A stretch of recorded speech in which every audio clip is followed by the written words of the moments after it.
गोपालगंज में किशोर नाम का एक किसान अपनी पत्नी माधवी और दो बेटियों नेहा और स्नेहा के साथ रहा करता था। किशोर अपने खेत में सब्जियां उगाकर उन्हें बाजार में बेचा करता था। इसी से उसकी रोजी रोटी चलती थी। सब्जी ले लो, सब्जी ताजा ताजा हरी हरी सब्जी। जो आएगा वो खाएगा और जो नहीं आएगा वो पछताएगा। अरे किशोर भाई, ये बात तो तुमने बिल्कुल सच कही। जिसने तुम्हारी हरी ताजी सब्जियों को नहीं चखा वो तो सचमुच पछताएगा। चलो अब मुझे 1 किलो पालक, 1 किलो मूली और हाँ 1 किलो ये मेथी तोल दो भैया। हाँ किशोर भाई, आपके खेत की सब्जियां तो पूरे बाजार में सबसे ताजी और फ्रेश होती हैं। मुझे ना आप 1 किलो सीताफल, 2 किलो टमाटर और साथ में प्याज भी तोल देना। जी, आप दोनों का बहुत बहुत धन्यवाद। आप लोग बस 2 मिनट रुकिए, मैं आपकी सब्जियां तोल देता हूँ। किशोर अपने खेतों की खूब देखभाल करता और उनमें तरह तरह की सब्जियां उगाकर बाजार में बेचता। सर्दी अब जा चुकी थी और गर्मी का मौसम शुरू हो गया था। गर्मियों के मौसम में किशोर जब भी काम के लिए घर से निकलता तो उसकी पत्नी उसको ठंडा ठंडा सत्तू बना कर देती। अरे माधवी, अगर तुम्हारा सत्तू बनकर तैयार हो गया हो तो मुझे जल्दी से दे दो। सूरज सर पर चढ़ाया है और मुझे बाजार जाने के लिए देर हो रही है। जी अभी लाई। कितना टाइम लगा दिया तुमने। तुम्हें पता है ना, ग्राहक के आने का टाइम हो गया है। जी वो मैं पड़ोस में जो प्रिया मैडम है ना, उनके यहाँ से बर्फ लेने गई थी। आपको पता है उनके घर में तो फ्रिज भी है और एसी भी। जब मैं उनके घर गई तो अंदर एसी चल रहा था। मुझे तो ऐसा लगा मानो मैं राजस्थान से कश्मीर पहुँच गई हूँ। ओए होए, कितना मजा आ रहा था, मैं आपको बता भी नहीं सकती। काश कि अपने घर में भी एक एसी होता। माधवी, अगर सपने से बाहर आ गई हो तो मुझे सत्तू का गिलास पकड़ा दो, मुझे देर हो रही है। अच्छा, अब मैं चलता हूँ। और हाँ, वैसे खुली आंखों से सपने देखने में कोई बुराई नहीं है। देखो देखो है? किशोर अभी घर से निकल ही रहा होता है कि तभी धरती में एक तेज कंपन होता है और जमीन में दरार आने लग जाती है। किशोर को समझते देर नहीं लगती कि ये भूकंप है। वो जल्दी से अपनी पत्नी और दोनों बेटियों को लेकर खुले मैदान में चला जाता है और इस भूकंप में आधे से ज्यादा गांव तबाह हो जाते हैं। किशोर अपने परिवार के साथ सही सलामत बच तो गया था, लेकिन इस भूकंप में उसका सब कुछ तबाह हो चुका था। मई महीने की भीषण गर्मी में किशोर अपने परिवार के साथ यहाँ से वहाँ नंगे पैर भटकता रहता है। उसे कुछ समझ नहीं आता कि वो क्या करे। तभी उसकी बेटी नेहा उससे कहती है, माँ बाबा, मेरे पैर इस धूप में जल रहे हैं। मुझसे और नंगे पाँव नहीं चला जा रहा। हाँ बाबा, मेरे पाँव भी इस धूप में बहुत जल रहे हैं। नहीं बेटी, तुम मेरी गोद में आ जा और माधवी, तुम स्नेहा को उठा लो। इसके बाद वो दोनों अपने बच्चों को गोद में उठाकर चलने लगते हैं।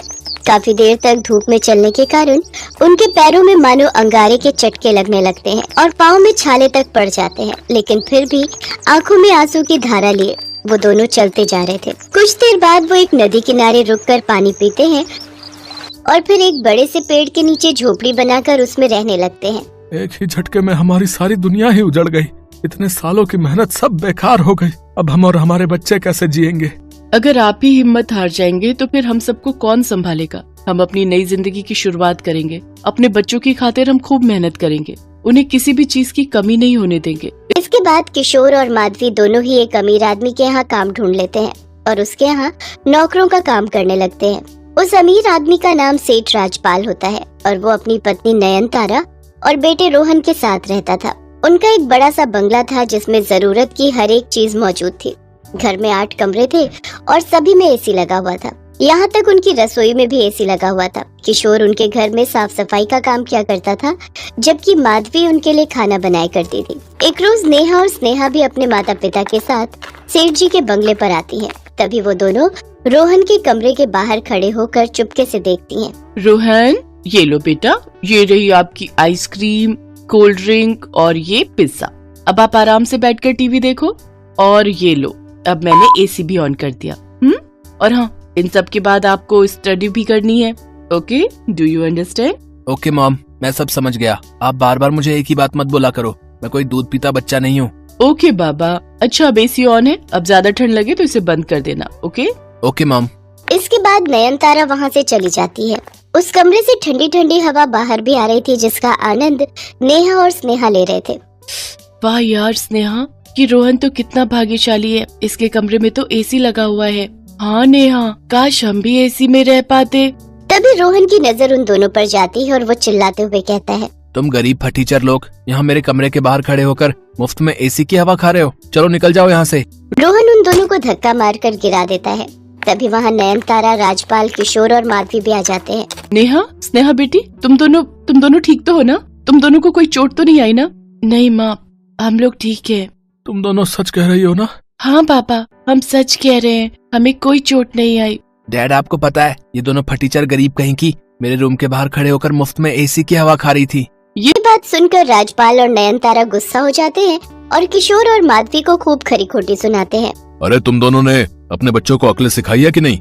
उन्हें कोई मैनर्स है कि नहीं? इस तरह किसी के रूम के बाहर खड़े होकर मुफ्त में एसी की हवा खा रही है। हमसे गलती हो गई जो तुम्हारे घटिया और गरीब बच्चों को अपने सुंदर से घर में आने दिया। अब इनको बोलो कि जल्दी से यहाँ से रफा दफा हो जाए, नहीं तो मुझसे बुरा कोई नहीं होगा। लेकिन मालकिन, वो क्या तुम दोनों को समझ नहीं आता कि मैंने क्या कहा? जल्दी से निकालो इनको बाहर, नहीं तो तुम दोनों को भी यहाँ से चलता करूंगी और नौकरी पर किसी और को रख लूंगी। बेचारी गरीबी के बोझ के तले किशोर और माधवी नेहा और स्नेहा को वापस झोपड़ी में जाने को कहते हैं और फिर वो दोनों भी बिन कुछ कहे वहाँ से चले जाते हैं। कुछ दिनों बाद जब उनकी तनख्वाह आती है तो वो अपने लिए किराए का मकान ले लेते हैं। किराए के मकान में पहुँचने के बाद नेहा अपने पिता से कहती है, माँ बाबा, हम किराए के मकान में तो रहने आ गए, लेकिन यहाँ भी तो सिर्फ एक पंखा ही है। क्या हम अपने घर में एक एसी नहीं लगा सकते? हाँ बाबा, हमें भी रोहन की तरह एक एसी वाले कमरे में रहना है और ठंडी ठंडी हवा में सोना है। माँ भी जब रसोई में हमारे लिए खाना बनाती है तो वो गर्मी में पसीने से पूरी तरह भीग जाती है। अगर अपने घर में एसी होगा तो माँ को खाना बनाते वक्त बिल्कुल भी गर्मी नहीं लगेगी और हम सब भी आराम से सो पाएंगे। मुझे माफ कर दो मेरे बच्चों, लेकिन मैं तुम्हारी ये मांग पूरी नहीं कर सकता क्योंकि हम इतने पैसे नहीं कमाते हैं कि हम एसी खरीद सके। हमें माफ कर देना मेरे बच्चों। अरे तुम सब उदास मत हो, मेरे पास एक उपाय है जिससे एसी के जैसी हवा लगेगी। हालांकि मेरा ये एसी थोड़ा सा देसी और अतरंगी है। इसके बाद माधवी रजाई को गीला करके खिड़कियों पर टांगती है जिससे घर थोड़ा ठंडा हो जाता है। लेकिन इसके बावजूद भी दोनों बच्चों का मुंह उतरा ही हुआ रहता है। अपने बच्चों को उदास देखकर किशोर और माधवी भी उदास हो जाते हैं। ऐसे ही कुछ दिन बीत जाते हैं। एक रोज नयनतारा अपने गार्डन के पौधों को पानी दे रही होती है कि तभी वहाँ कुछ गुंडे आते हैं और नयनतारा को किडनैप करके अपने साथ ले जाते हैं। उसको किडनैप होता देख किशोर और माधवी देख लेते हैं और वो जोर से चिल्लाते हैं, मालकिन! माधवी जल्दी चलो, हम साइकिल में बैठकर उनका पीछा करते हैं। तब तक तुम पीछे बैठकर पुलिस को फोन लगाना। इसके बाद किशोर और माधवी जल्दी से साइकिल में बैठकर उन गुंडों की वैन का पीछा करते हैं और आखिरकार उन्हें रोक लेते हैं और किशोर उन गुंडों को खूब पीटता है। तभी पुलिस भी वहां आ जाती है और उन सबको गिरफ्तार कर लेती है। घर पहुंचकर नयनतारा, राजपाल और रोहन को सारी बात बताती है। अब उन तीनों को ही अपने किए पर बड़ा पछतावा था। माधवी, मुझे माफ कर देना। अब मैंने तुम दोनों के साथ और तुम्हारे बच्चों के साथ बहुत ही गलत व्यवहार किया, लेकिन फिर भी तुम दोनों ने अपनी जान जोखिम में डालकर मेरी जान बचाई। थैंक यू अंकल आंटी, मेरी मम्मी की जान बचाने के लिए। मेरी तरफ से आप दोनों को और नेहा, स्नेहा को भी सॉरी।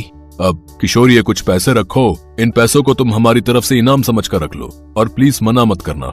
हम तीनों को ही अपनी गलती का पछतावा है। इसके बाद वो तीनों ही अपनी गलती की माफी मांगते हैं और किशोर और माधवी उन पैसों से अपने घर के लिए एसी खरीदते हैं। एसी देखकर नेहा, स्नेहा बहुत खुश होती हैं। ये अब हमारे घर पर भी एसी है, हम भी ठंडी ठंडी हवा खाएंगे। सचमुच अब हम भी रात को आराम से सोएंगे। इसके बाद वो तीनों ठंडी ठंडी हवा में एसी में चैन की सांस लेते हैं।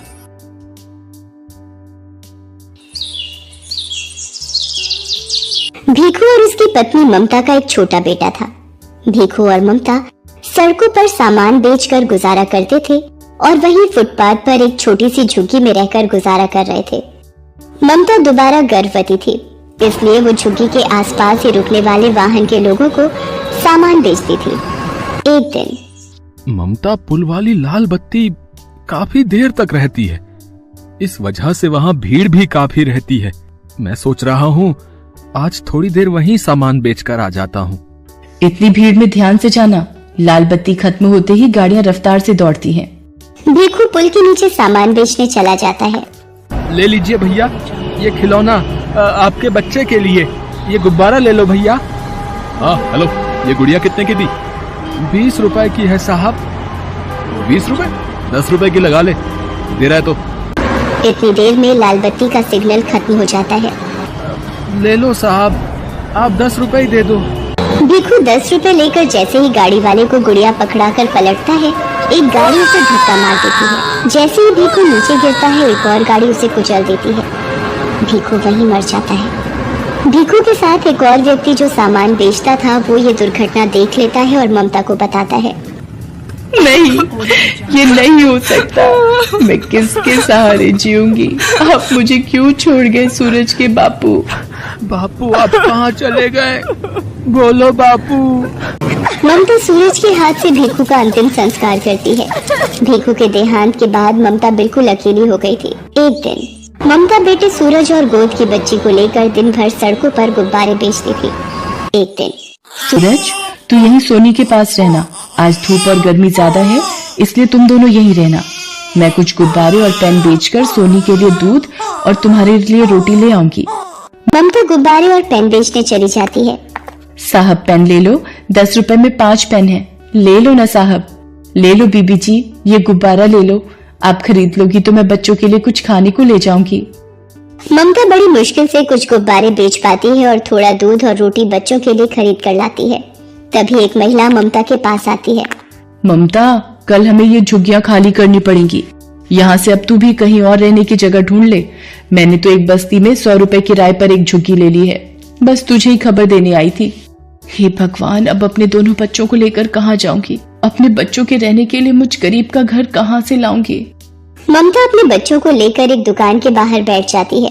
तभी सामने एक ऑटो रिक्शा पलट जाता है और एक महिला ऑटो रिक्शा से गिर जाती है। ममता भागती हुई महिला के पास जाती है।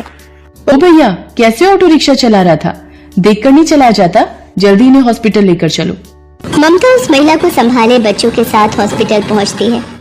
ऑटो वाला ममता और उस महिला को अपने ऑटो से उतार कर भाग जाता है।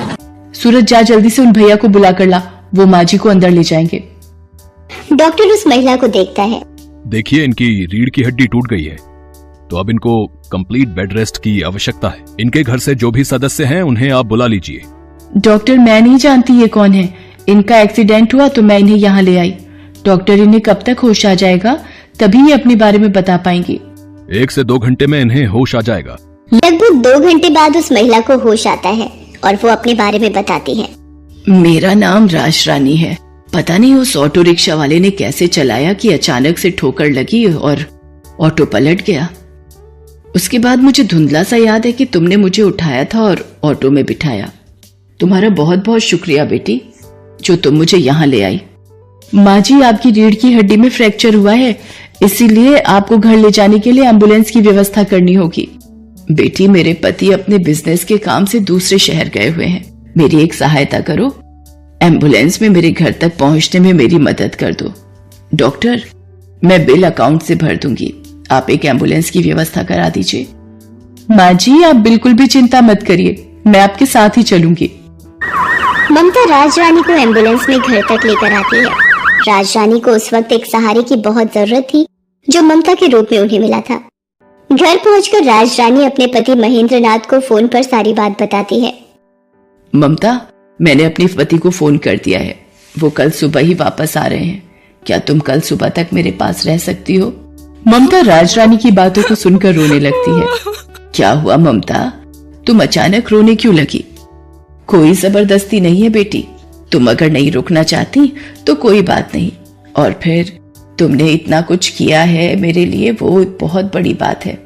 ममता राज रानी को अपने रोने का असली कारण बताती है और अपनी जिंदगी की सारी आप बीती सुनाती है, जिसे सुनकर राज रानी की आंखों में आंसू आ जाते हैं। आप ही बताइए माँ जी, अब मैं क्या करूँ? अपने इन छोटे बच्चों को लेकर कहाँ जाऊँ? चिंता मत करो बेटी, भगवान सब ठीक करेंगे। वहाँ सामने मेरी रसोई है, तुम वहाँ जाकर अपने लिए भी भोजन बनाओ, मेरे लिए भी, और इन बच्चों को भी खिलाओ। कब से तुम मेरी वजह से भूखी हो और बच्चे भी तुम्हारे साथ भूखे हैं। माँ जी, पहले आप ये दवाई ले लीजिए और आपको किसी भी चीज की जरूरत हो तो मुझे आवाज लगा देना। ममता राज रानी और सूरज को खाना देती है और सोनी के लिए थोड़ा दूध भी गर्म करती है। अगले दिन जब महेंद्र नाथ वापस आता है तो उसे सारी बात पता चलती है। वो भी ममता का धन्यवाद करते हैं। ममता बेटी, तुमने राज रानी के लिए इतना सब कुछ किया, उसका मैं हमेशा शुक्रगुजार रहूंगा। धीरे धीरे राज रानी की तबीयत में सुधार होने लगता है। ममता राज रानी की बहुत सेवा करती थी। 1 महीने बाद राजरानी बिल्कुल ठीक हो जाती है। माँ जी, अब आप ठीक हो गई हैं तो अब मुझे भी चलना चाहिए। मुझे भी आपके पास रहते इतने दिन हो गए। आपसे इतना प्यार पाकर मैं धन्य हो गई। आपने मेरे बच्चों को इतना प्यार दिया, इतना दुलार दिया, इसके लिए मैं सदैव आपकी आभारी रहूंगी। ममता, सूरज मुझे नानी माँ कहकर बुलाता है। क्या ये बच्चे हमेशा के लिए अपनी नानी माँ के पास नहीं रह सकते? हाँ ममता बेटी, हम दोनों की कोई औलाद नहीं है, पर सूरज और सोनी को देखकर हमारे मन में नाना नानी वाला प्यार उमड़ पड़ा। तुमने राजरानी की माँ जैसे सेवा की है बेटा। हम अपनी बेटी को बेसहारा नहीं भटकने देंगे। ममता की आंखें आंसुओं से भर आती हैं। बेसहारा को सहारा मिल जाता है। ममता राजरानी के गले लग जाती है। उस दिन के बाद से ममता महेंद्रनाथ के कारोबार में उसका हाथ बटाने लगी और उसने दोनों बच्चों को पढ़ा लिखा कर बच्चों के सपने पूरे किए।